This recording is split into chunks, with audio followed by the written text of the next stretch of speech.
everybody. Welcome to segment 3, where I'm being frank about integrative medicine on the focus of disabilities with Ms. Janet Neal, who's on the other line. Very informative, very inspirational.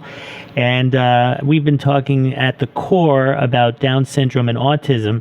But as you can see, that serves as a foundation of understanding that developmental disorders are predominantly genetic, in some cases neurologically, but at many points it just shows that any kind of genetic disorder that's just not understood and with the lack of proper research continues to remain what I call the quandary, but at the same time just a perception which socially leaves people with these developmental disorders in a box, a social box. And what we're trying to do, especially on this episode of Frank About Health, is be able to educate how they don't have to be in that position. So, Janet, please do me a favor, do the audience a favor, and really explain the kind of efforts you're doing to help deal with the lack of research that's going on, especially in your commission. I'd like everyone to learn about that. Well, I am the first vice president of the Los Angeles County Commission on Disability, having been the president for many years of the city's Commission on Disability, and I just want to make a distinction there because some people lump all of this together, but one is the city and one is the county. Mm-hmm. The city one was started in the early 90s by Mayor Tom Bradley. Before that, he had something called the Los Angeles City Council on Disabilities, which was citywide, where each member of city council appointed a few members, 5 members to this board. The mayor appointed 15, and we were all over the country, all over the city, and we learned from each other advocacy. There was no one with my particular disability. There was no one there that really looked like me at all. They were mostly affluent people that lived in the San Fernando Valley that used wheelchairs. Wow. And I was very different from that. I'm from the inner city. I'm black, and I don't use a wheelchair. I don't use any assistive devices. But they pulled me in and taught me so much. And that is what I have tried to share in my advocacy career from the city to now the county. One of the things that we have done with the county commission is that we have a scholarship program for people with disabilities, specifically students transitioning from high school to college. Or a college student that wants to further his or her education. Yes. We've had one student from Harvard apply for a scholarship 2 years in a row and received it. And I was very impressed with that. He was also a veteran because, again, we're across the spectrum of disabilities. And I happen to have met a young lady from Jefferson High School. She was Hispanic, and she had the same disability I have, and it was good for her to see somebody my age and having had a career and being somewhat of a success, because she, again, she's going to college and didn't really know of anybody else or had seen anybody else or been able to talk to anybody else with this particular condition. So that kind of made my day, and it just really keeps me motivated to keep going, to try and encourage others to not get stuck in this little box that people try and put people with disabilities in with low expectation. I think something I learned from a lady known as Mary Kay Ash. I think everybody's heard of Mary Kay. Yes. She used to say, anything the mind can conceive, you can achieve. And I believe that. Amazing. And I agree. Think you have to recognize what you can and you can't do and then go forward from there. Correct. It doesn't mean that somebody else can tell you what you can and cannot do. I don't know if that's clear, but you're the only one that can decide. Right. I think people out there who have these disabilities, who in some cases become either interdependent or dependent even, actually listen to what people say you can or cannot do, and they they oblige. They just simply don't do what they thought they can do and what other people said they can't. And that I think is just simply wrong. Yeah, I've seen. I'll give you one example. This is a different type of a disability, but this young man, I think maybe between 10 and 12 years old, who was deaf, and I don't believe he'd ever been to school.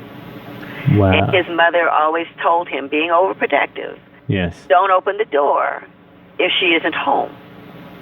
So the other neighbors and the other children in the neighborhood noticed that they hadn't seen him for a little while, and they went down to the house to check on him, and he looked out through the curtains on the door, and right. they could see him, but he wouldn't open the door because his mom told him not to do that. So this went on for almost 2 weeks. So finally, since no one had seen the mom, they had the LAPD to do a safety check, and they found the mother had died. And so now we have this young man that's probably going to end up in foster care, which is not going to help his disability. And he can't read, he can't write, he has no social skills, he knows nothing about fending for himself. And I think that and I hate to use this word, cripple, but you cripple your children by not allowing them to self-actualize, not allowing them to do the things that they can do for themselves. Right. I totally agree. It's just like people with epilepsy. I mean, that's a disease that goes thousands, millennium years old. And then yet the medical profession, I have found, is looking at it as a new disorder. Well, not new. I mean, we're talking 60 years, 50, 60 years. And still continuing to do the research predominantly in the area of medications. The genetic testing continues, but I personally don't think any results will come from it until like the year 2030 or even as higher than 2050. But still, a lot of it may stem from the commercial attributes that the pharmacy companies continue to make from the profits. I think that's the bottom line on all of this. What I said before is somebody has to figure out how they're going to make some money off of this before we get the help that we need. Right. My mother had a seizure disorder. They didn't say she had epilepsy. They called it a seizure disorder because they couldn't really figure out why. When she died, she was status epilepticus for 3 or 4 months, and what that means is they were able to stop her physical seizure, but they couldn't stop her brain seizures. And so they just gave her drugs. And the status epilepticus means ongoing, continuous, like a battery that's just short-circuited and continues to just... And you can't switch it off. I mean, it sounds like Lennox-Gastaut syndrome. There was a movie, a documentary on PBS back in May or June. It was called Seized, Understanding the Mysteries of Epilepsy.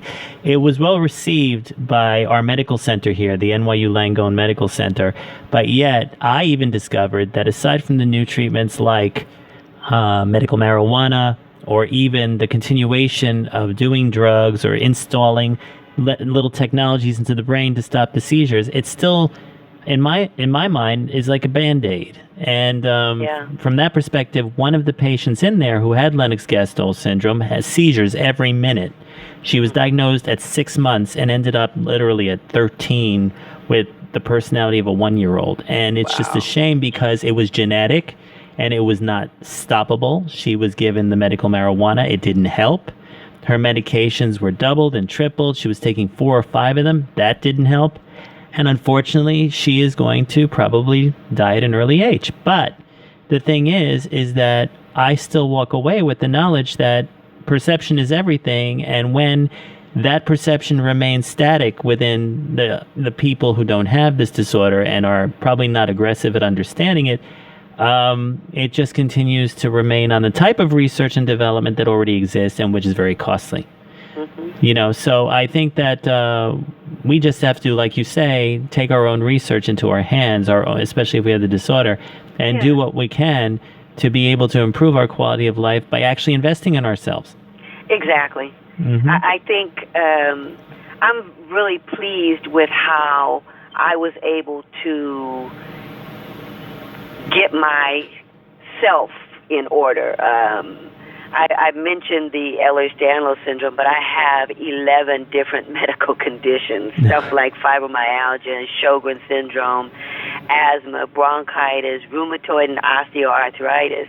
And I have been able to get all of those things under control. I also have undetectable HIV from a transfusion I received here in Los Angeles at a very big hospital.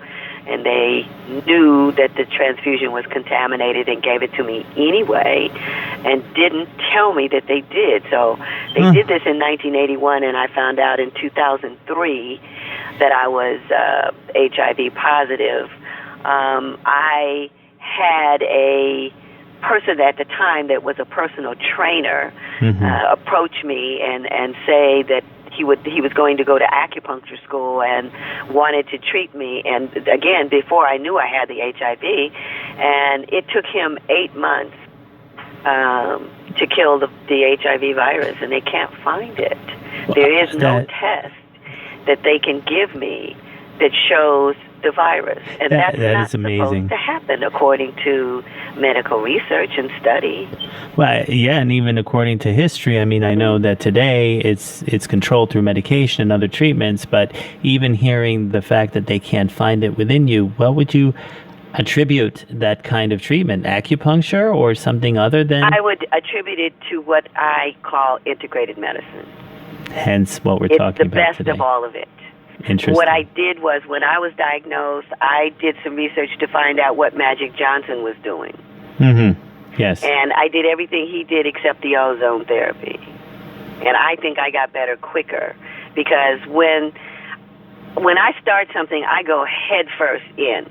So when I did acupuncture, and I have to say that I'm needle phobic, I will do dental work without Novocaine to keep from being stuck. And I do acupuncture twice a week. Interesting. Yes. I mean, I just had my dose of it last Friday, and I was sedated, basically. But see, it's also, when I was a baby, I had asthma and bronchitis, and I discovered when I was 31 that I had been over-medicated as a child. And now I'm not taking anything for my asthma. It's gone. They can't find my rheumatoid or osteoarthritis. They can't find it.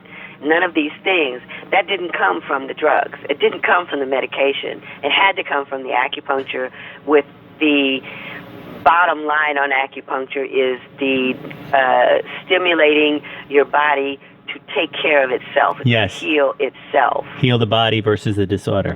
Correct. Yes. Well, it looks as though we're headed for our final break, and I think when we get back, I'd like you to focus more, Janet, on all these integrative medicine techniques and try to explain exactly how people with developmental disorders can use it to their advantage, and then I could share with you even more about what I've been trying to do with alternative medicine, even outside of this country. So I look forward to spark another continued conversation in the next 2 minutes. Hear you later. All right. Take care.